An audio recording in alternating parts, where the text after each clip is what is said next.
আসসালামু আলাইকুম গাইজ। দেখেন একটা বসার জায়গা, চেয়ার মানে ঝুলন্ত চেয়ার 600-700 টাকায়, 1 টাকা কম। জিনিসটা আর কি বেতের মতন, কিন্তু বেত না, এক ধরনের রবার আর কি, কিন্তু অনেক নরম। রবারটা অনেক নরম, লাগবে না। আর এই যে বাবুদের গাড়ি, এটি হচ্ছে 200-300 টাকায় আর কি।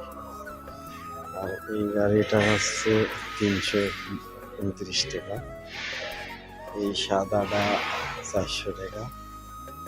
এই হলুদটা সেই সুন্দর লাগতেছে, 300-350 টাকা আর কি।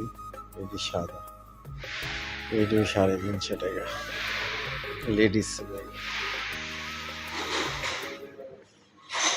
এর একটা সুপার মার্কেট, এই যে সুপার মার্কেট, এটার ভিতরে বন্ধ। আর এর একটা মল,